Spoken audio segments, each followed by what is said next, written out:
नमस्कार दोस्तों, आप देख रहे हैं latest judgments with advocate Paresh Puranik. दरअसल ज़मीन सिर्फ मिट्टी नहीं होती, बल्कि कई परिवारों के लिए वो इज्जत, पहचान और उनका भविष्य होती है। लेकिन सोचिए, अगर सरकार किसी गरीब परिवार को कोई ज़मीन दे और वो परिवार कुछ सालों बाद उस ज़मीन को बेच दे और बेचने के कुछ सालों बाद वापस ये क्लेम करे कि नहीं नहीं, वो जो सेल का ट्रांजेक्शन था वो इलीगल था, गलत था।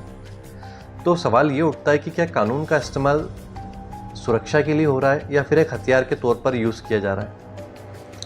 आज हम ऐसे ही सुप्रीम कोर्ट के एक इम्पॉर्टेंट जजमेंट को डिस्कस करने जा रहे हैं, जिसमें सुप्रीम कोर्ट ने एक ऐसा फैसला दिया है जिसमें कर्नाटक का SC/ST लैंड ट्रांसफ़र लॉ जो है, उसने इस बहस को पूरी तरीके से फिर से ज़िंदा कर दिया है। और सबसे दिलचस्प बात इसमें यह है कि जिन लोगों ने खुद ये ज़मीन बेची, वही बाद में कोर्ट में पहुंचकर इस डील को रद्द करने के लिए अपील करते हैं। तो आखिर सुप्रीम कोर्ट ने ऐसा क्या कहा और क्या ज़मीन वापस मिल गई? इस पूरे फैसले का पूरे भारत पे जो लैंड लॉज हैं उन पर इसका क्या असर पड़ेगा, आइए इसको डिस्कस करते हैं शॉर्ट में। दरअसल ये मामला कर्नाटक का है और ईयर था 1977। सरकार ने शेड्यूल कास्ट समुदाय से जुड़े एक व्यक्ति को कुछ ज़मीन ग्रांट के रूप में दी और ऐसी ग्रांट्स का मकसद होता है समाज के इन कमज़ोर वर्गों को आर्थिक सुरक्षा देना, ताकि उनके पास रहने, खेती करने और अपने जो लिविंग स्टैंडर्ड है उसको ऊपर उठाया जा सके। लेकिन सरकार ने एक शर्त रखी थी कि ज़मीन मिलने के तुरंत बाद ही इसको बेचा नहीं जा सकता, एक निश्चित समय तक आपको इसको होल्ड करना होगा। और 1981 में ग्रांट सर्टिफिकेट भी इशू कर दिया गया, जिससे उसके ट्रांसफ़र पर रोक लगे, जो कि 15 साल के लिए था। लेकिन कहानी में ट्विस्ट आता है 1997 में, जब 15 साल की अवधि लगभग ख़त्म होने के बाद उस ज़मीन को बेच दिया जाता है और सिर्फ ओरिजिनल ऑनर ही नहीं बल्कि उसके बेटे तक इस ट्रांजेक्शन में शामिल होते हैं। उसके बाद 2030 में एक नए बायर ने इस ज़मीन को ख़रीद लिया। सब कुछ सामान्य लग रहा था, डॉक्यूमेंट से, सेल डीड से, पोजीशन भी सब कुछ ट्रांसफ़र हो चुका था। लेकिन 2006-07 में अचानक एक प्रोसीडिंग शुरू होती है और ये दावा किया जाता है कि ये जो Karnataka SC/ST protection of transfer of certain land act है 1978, ये दावा उसके खिलाफ था और इसीलिए पूरी सेल डीड जो है इसको वॉइड माना गया। ऐसा माना जाए, ये इसमें दावा किया गया। अब यहीं से सवाल बड़ा खड़ा होता है कि क्या जो ट्रांसफ़र है वो गलत था, और यदि था तो इतने सालों बाद क्यों किया गया। और उससे भी बड़ा सवाल ये कि वो लोग क्या इसको चैलेंज कर सकते हैं जिन्होंने खुद वॉलंटरीली इस ज़मीन को बेचा था। अब यहीं से शुरू होता है एक लीगल मैटर। दरअसल सबसे पहले जब ये मैटर लोअर कोर्ट में जाता है तो वहाँ पर लोअर कोर्ट जो है वो एक्ट को बहुत ही स्ट्रिक्टली इंटरप्रेट करते हैं और वो ये कहते हैं कि चूँकि इस एक्ट का उद्देश्य जो है वो समुदाय की ज़मीन को बचाना है, ताकि लोग धोखे या मजबूरी में अपनी ज़मीन गंवा न दें। सेक्शन 4 के तहत उन्होंने सरकार की प्रायर परमिशन के बिना जो ट्रांसफ़र हुआ है उसको नल एंड वॉइड माना और अथॉरिटीज़ ने माना कि ये ट्रांजैक्शन कानून के खिलाफ है, इलीगल है, और उन्होंने सेल को कैंसिल कर दिया। बायर ने ये आर्गूमेंट दिया, चूँकि ये 15 साल के होल्डिंग पीरियड के बाद ये ट्रांजैक्शन हुआ है, इसलिए अथॉरिटीज़ के इस आर्गूमेंट को स्वीकार नहीं किया जाना चाहिए। और उन्होंने कहा कि जो एक्ट का उद्देश्य प्रोटेक्शन है, ऐसे मामलों में टेक्निकलिटीज से ज़्यादा लेजिस्लेशन की स्पिरिट को भी देखा जाना चाहिए।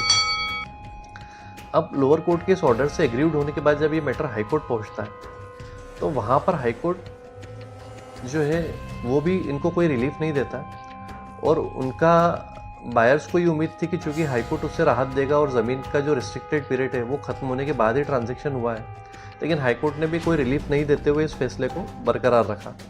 कोर्ट ने कहा कि यहाँ पर भी चूँकि एक वेलफेयर लेजिस्लेशन है, इसलिए ऐसे मामले में इंटरप्रिटेशन हमेशा जो वल्नरेबल कम्युनिटी है उनके पक्ष में ही जाएगा। और जो डिले वाला आर्गूमेंट था उसको भी हाई कोर्ट ने कोई बहुत ज़्यादा महत्व नहीं दिया। और प्रोसीडिंग भले ही कुछ सालों बाद शुरू हुई हो, लेकिन उद्देश्य जो है उस लैंड को बचाना है। या इसीलिए जो डिले प्रोसीडिंग है, जो डिले अलोन है, वो अपने आप में इस प्रोसीडिंग को ख़त्म नहीं कर सकता। तो ऑब्वियसली बायर के पास अब सिर्फ एक आखिरी रास्ता बचा था, वो था सुप्रीम कोर्ट का। और जब ये मैटर सुप्रीम कोर्ट में पहुंचता है तो वहाँ पर बायर की तरफ से जो आर्ग्यूमेंट्स दिए जाते हैं उसमें उन्होंने कहा है कि ज़मीन चूँकि 1977 में ग्रांट की गई थी, उसका सर्टिफिकेट 81 में इशू हुआ था और 15 साल का जो होल्डिंग पीरियड था, रिस्ट्रिक्शन का पीरियड था, उसके बाद ही ये ट्रांजेक्शन हुआ है। इसलिए जो प्रोहिबिटेड पीरियड ख़त्म होने के बाद हुआ है, तो सुप्रीम कोर्ट ने itself Shakuntala versus State of Karnataka के जजमेंट के ऊपर रिलाई किया था। उसमें उन्होंने कहा था कि कानून में लिमिटेशन पीरियड तय नहीं है, तब भी पार्टीज को रीजनेबल टाइम के भीतर ही एक्शन लेना चाहिए। बहुत ज़्यादा डिले होने पर रिलीफ नहीं मिलना चाहिए। लेकिन स्टेट की तरफ से कहा गया कि चूंकि ये एक बेनिफिशियल लेजिस्लेशन है, इसलिए डिले को बहुत टेक्निकल बेस पे नहीं कंसिडर किया जाना चाहिए। और उन्होंने भी अपनी तरफ से कुछ पुराने जजमेंट्स का रेफरेंस दिया, जैसे कि सत्यन वर्सेस डिप्टी कमिश्नर विवेक एम हिंदुजा केस और धर्मा नाइका केस। विशेष रूप से जो सत्यन केस था, उसमें सुप्रीम कोर्ट ने कहा था कि प्रोसीडिंग शुरू होने से 8 साल की डिले भी हो तो सिर्फ डिले की वजह से कोई केस की प्रोसीडिंग को ख़त्म नहीं किया जा सकता, क्योंकि ये जो SC/ST लैंड प्रोटेक्शन एक्ट है, इसका उद्देश्य उसकी लैंड को प्रोटेक्ट करना है। स्टेट ने कहा कि यहाँ भी लगभग 9 साल का ही डिले है, इसलिए इसको इतना इम्पोर्टेंट नहीं माना जाना चाहिए। और ये जो डिस्टिंक्शन था, यही इस पूरे केस का एक टर्निंग पॉइंट साबित हो गया। यहाँ पर सुप्रीम कोर्ट ने कुछ इंपॉर्टेंट ऑब्जर्वेशन दिए। उन्होंने कहा कि सबसे पहले तो कानून के उद्देश्य को स्वीकार किया कि उन्होंने माना कि एक्ट वास्तव में कमज़ोर वर्ग की सुरक्षा के लिए है। कई बार गरीब फैमिलीज़ को बहला फुसला कर उनसे ज़मीन छीन ली जाती है और ऐसे कानून उनको प्रोटेक्शन देते हैं। लेकिन कोर्ट ने कहा कि हर केस को उसके फैक्ट्स के हिसाब से देखना होगा, और यहीं पर इस मामले में सबसे जो अनयूजुअल फैक्ट है वो सामने निकल कर आता है। जिन लोगों ने बाद में प्रोसीडिंग शुरू की वो खुद 1997 की पहली सेल डीड का हिस्सा थे। तो उस समय एक बेटा जो लगभग 35 साल का था और दूसरा 25 साल का था, यानी दोनों ही मेजर थे और फुल्ली अवेयर एडल्ट्स थे। तो कोर्ट ने कहा कि ये ऐसा मामला नहीं है जहाँ पे लीगल हायर्स को बाद में ट्रांजैक्शन का पता चला हो।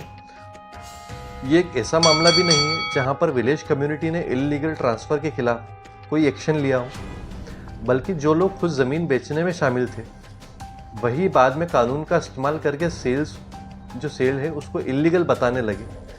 और सबसे इम्पॉर्टेंट बात है कि पहली सेल 15 साल के रिस्ट्रिक्टेड पीरियड खत्म होने के बाद हुई थी। तो सुप्रीम कोर्ट ने कहा कि इन पेक्यूलियर फैक्ट्स जो हैं उसमें लोअर अथॉरिटीज़ और हाई कोर्ट का अप्रोच वो बिल्कुल भी रीजनेबल नहीं था, सही नहीं था।